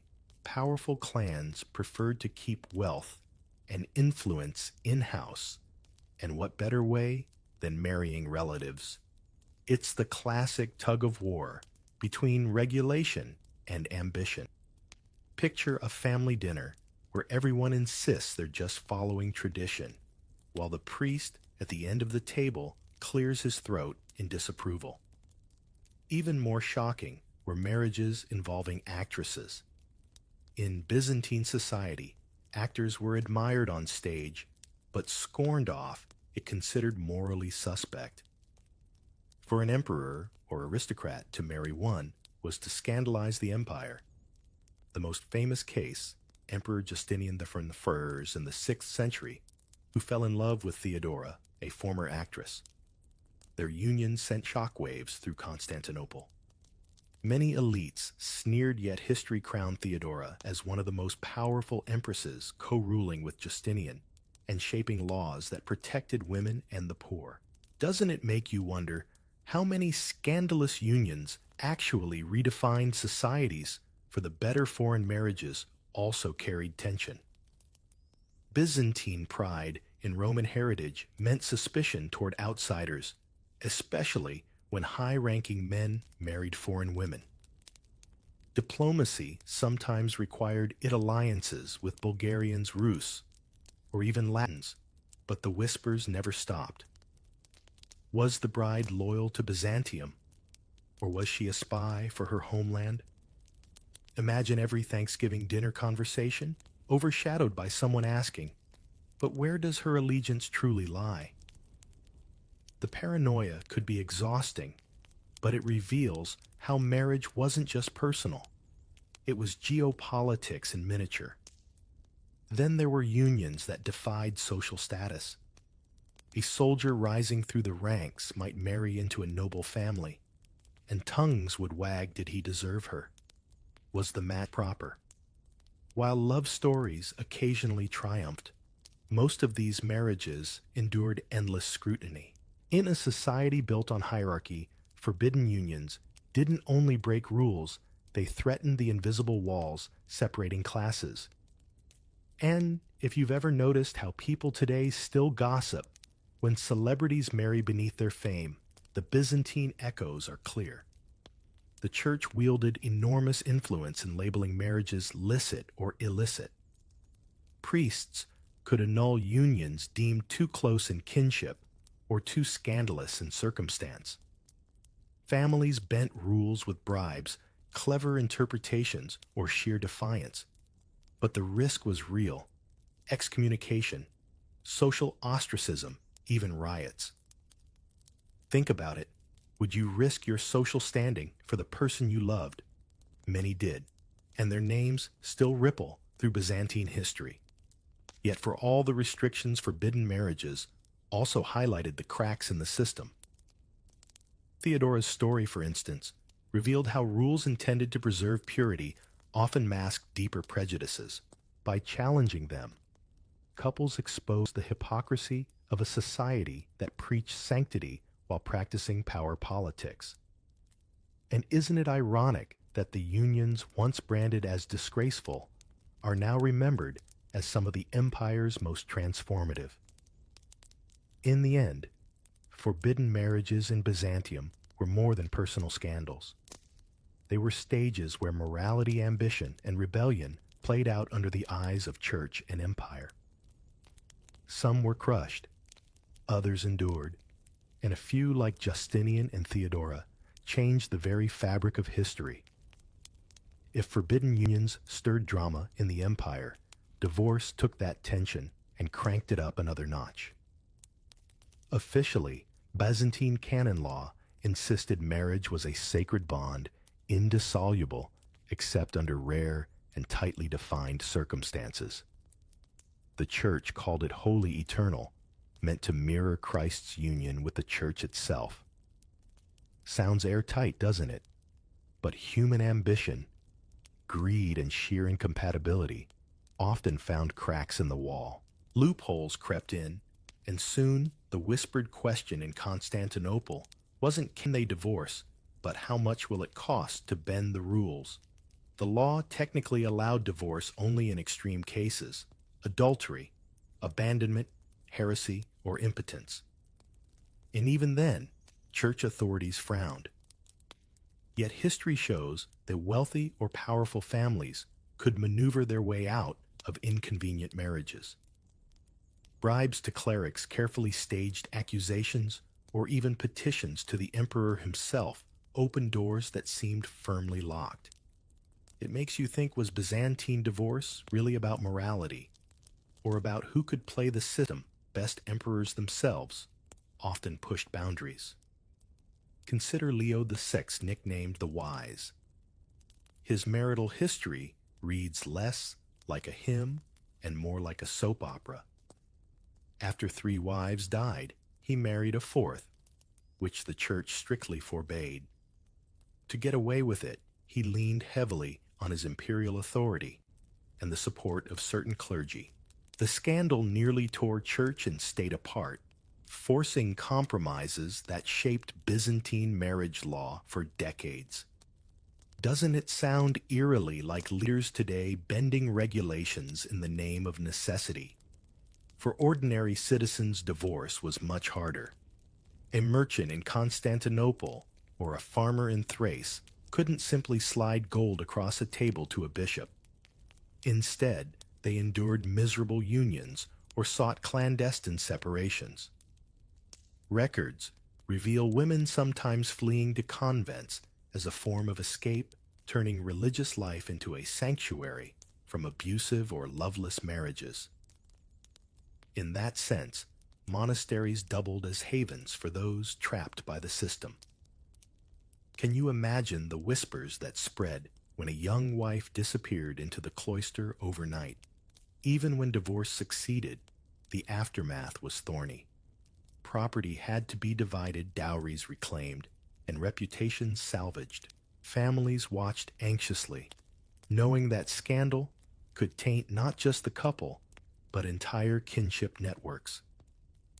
If you think modern custody battles are messy, picture Byzantine families wrangling over vineyards, servants, and icons of the Virgin Mary.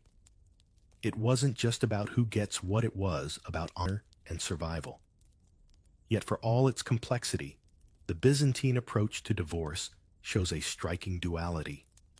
On one hand, the empire preached the sanctity of marriage, enshrining it in law and liturgy. On the other, it quietly acknowledged human imperfection, allowing loopholes and exceptions when pressure mounted. It's a paradox. The holiest of unions also became one of the most negotiated contracts. Doesn't that resonate even now, when the language of love and the language of law continue to clash in courts worldwide? The constant tension around divorce revealed how fragile even the most sacred institutions were when confronted with ambition. Emperors tested limits, bishops haggled over doctrine, families schemed, and ordinary people dreamed of escape. Marriage might have been holy in Byzantium, but behind the incense and hymns, it was still profoundly human, messy, flawed, and endlessly negotiable. If divorce chipped away at the edges of marriage, widowhood opened entirely new chapters in Byzantine life. Widows, especially wealthy ones, were suddenly at the center of power plays, courted not just for affection, but for the treasure lands and influence they carried with them. In a society where property and politics intertwined like threads in a tapestry, widows weren't just survivors, they were prizes.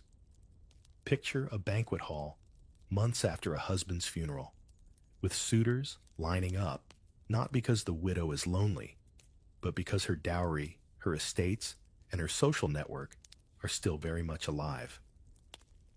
In Byzantium, marrying a widow could catapult an ambitious man up the ladder. For others, securing a widow meant reinforcing dynastic claims. It wasn't always about love, it was about survival in the empire's brutal chess game. Doesn't it sound oddly similar to modern stories, where fortune and family names outweigh romance? Some widows, however, resisted remarriage altogether. Many entered convents not only to safeguard their wealth, but also to protect their autonomy. A convent could be a fortress against predatory relatives or overeager suitors. In this way, women like Anna Damascene, mother of Emperor Alexios, wielded immense influence, even in widowhood, orchestrating family fortunes from behind monastic walls. It's fascinating, isn't it? The very institution that limited women's freedom, in some contexts, became a platform for power in others. Others embraced remarriage as a chance to expand their reach. For example, Empress Theodora, wife of Justinian, although not a widow in the traditional sense, helped redefine how imperial women could exercise power alongside their husbands. Her story reflects the wider reality. Widows weren't merely passive figures in Byzantine society, but often active architects of political futures. When paired with the right partner, they could change the course of history. The Church, of course, tried to regulate widowhood. Canon law encouraged widows to remain single, framing remarriage as less ideal than devoting oneself to prayer. Bishops praised widows who entered convents, calling them brides of Christ. Yet the lure of wealth and alliances often overpowered ecclesiastical advice. Families pushed widows back into marriage, and many women chose pragmatism over piety. After all, which would you prefer? In a city buzzing with intrigue, a life of isolation, or another chance to wield influence in the imperial arena? Widowhood also exposed Byzantine double standards. Men could remarry multiple times with little scandal,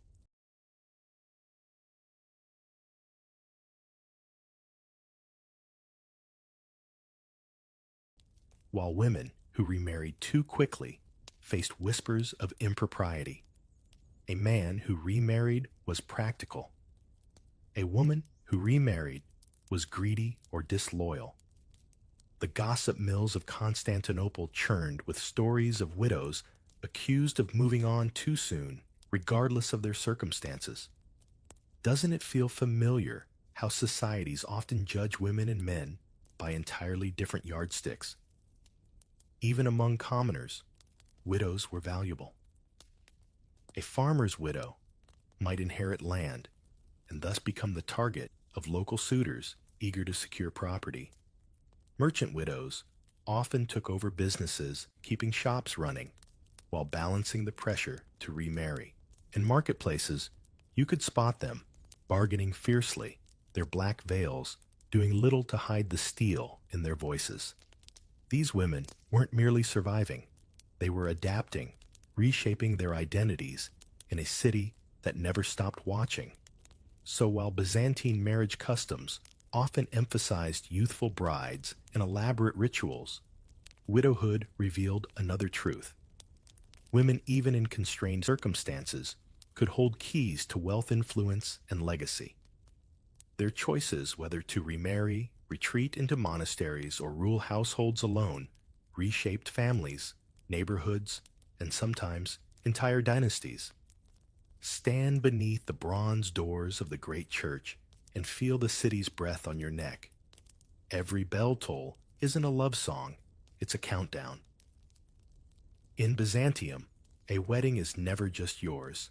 It's the empire's insurance policy, the shareholders' meeting disguised in silk and incense. You hold hands, you exchange crowns, and somewhere behind the hymns, a bookkeeper tallies heirs not yet born. Cozy right succession sits in the room like a third partner, unblinking. You know by now that bread wine veils and even golden apples can be theater. Succession is the plot twist that must land.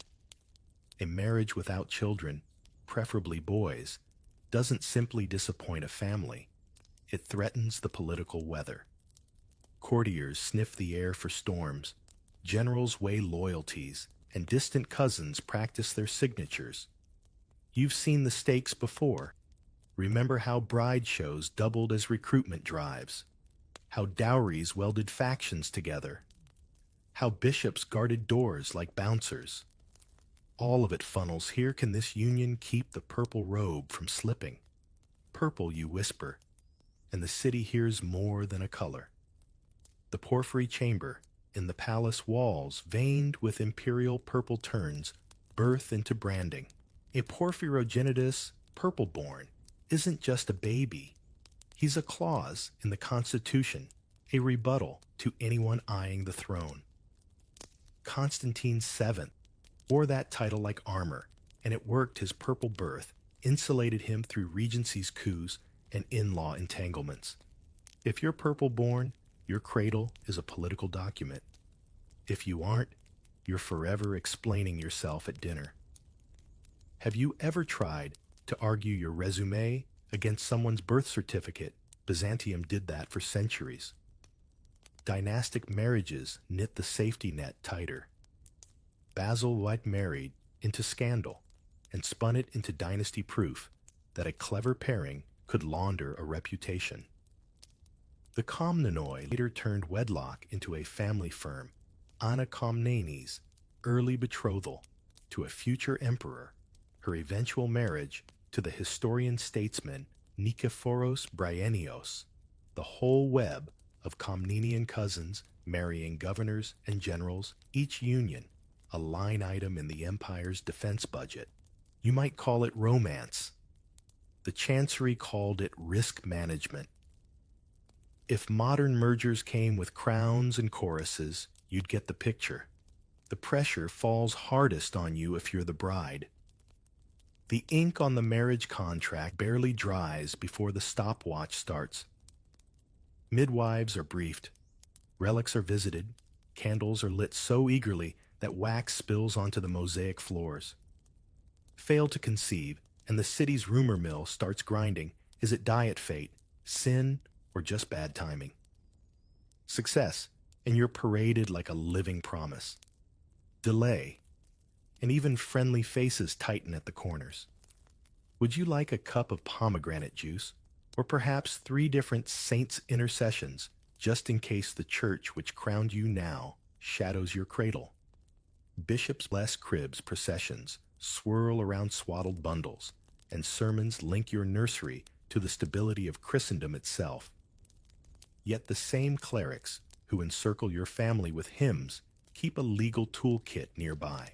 If succession falters, concessions appear carefully, argued annulments, special dispensations, whispered economies to tidy up inconvenient unions. Remember Leo VI and his 4th marriage, scandal on paper, necessity in practice. The empire scowled, then shrugged, because lines of inheritance trump tidy theology when armies are at the border. Not every solution is rosy. Adoption appears like a patch. An emperor elevates a promising general as son, or a widow empress adopts a noble to bridge a gap. Sometimes a co-emperor is crowned a toddler, cradling a tiny globe while real power sits behind him smiling. Regents, often mothers, step into the breach, Theodora steering for her son Zoe, and Theodora, the Macedonian sisters, turning sisterhood into a holding pattern for the throne. If you're keeping score, the empire prefers a family picture, even if it must draw in new relatives with a quill. Eunuchs glide through this world as succession's quiet engineers. Barred from founding lines of their own, they become guardians of other people's lines. Chamberlains who lock doors, tutors who shape boy emperors, negotiators who stitch alliances. No need to spell out why families trust them near nurseries. Suffice it to say, they're seen as safe in rooms where inheritance is a delicate subject. If you ever needed proof that every social role in Byzantine bends toward the purple watch, which keys eunuchs carry and which doors they close, and then there's the hazard of excess heirs. Too many princely branches and the tree leans. Too few and it withers. The empire experiments co-rule to diffuse rivalry, strategic marriages, to park claimants far from Constantinople cloisters for spare sons who suddenly discover a calling. You've already glimpsed how forbidden unions rattle the system. Now imagine the tremor when too many perfectly legitimate nephews begin measuring their heads for crowns. If you've ever tried to sort a group project where 3 people want to lead and none wants to take notes, you already understand palace math. Common households echo these patterns in miniature.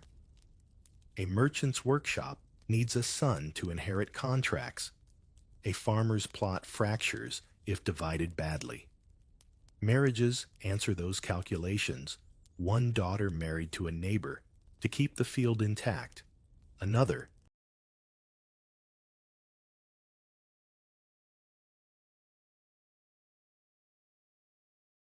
to a distant cousin who promises oxen at harvest. The stakes aren't imperial, but they feel just as heavy when the vineyard is your dynasty. Have you noticed how your own family stories turn on? Who stayed, who left, and who got the keys to the shop? Byzantium wrote those stories across provinces. Ceremony helps everyone pretend the plan is airtight. At baptisms, oil shines on tiny foreheads, while courtiers practice neutral smiles. At name days, a baby Constantine or Romanos is passed like a reliquary. and someone inevitably says the quiet part out loud. May he be the pillar of the house. Pillar, yes. Also, lightning rod.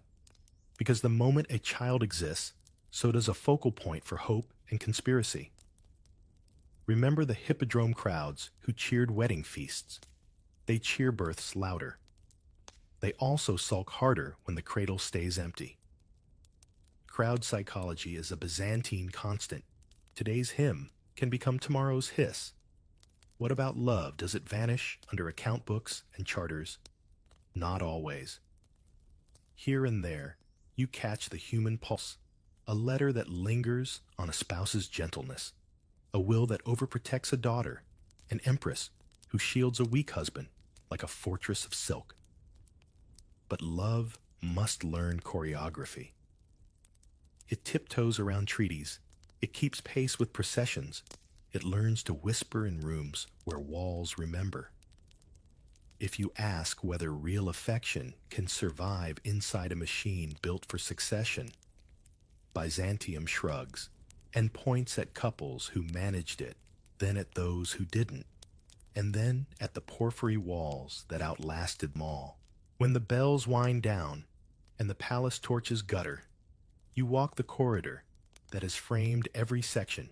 You've wandered through the bride show's spotlight, the dowry's ledger, the bishop's nod, the age gap's hush, the feast's roar, the veil's hush, the scandal's flare, the loophole's price, and the widow's calculus. Succession threads them like beads. You adjust the crown, remember, it pinches, and you understand the lesson that the empire keeps teaching gently and relentlessly. Marriages bend, not because love is weak, but because the purple is heavy. You carry it anyway, step after measured step, while the city listens for the next bell. Close your eyes and drift through Constantinople, imperial bride shows glittering like dreams, dowries clinking softly, bishops humming blessings, young brides beside weathered statesmen, tables murmuring with bread and wine, veils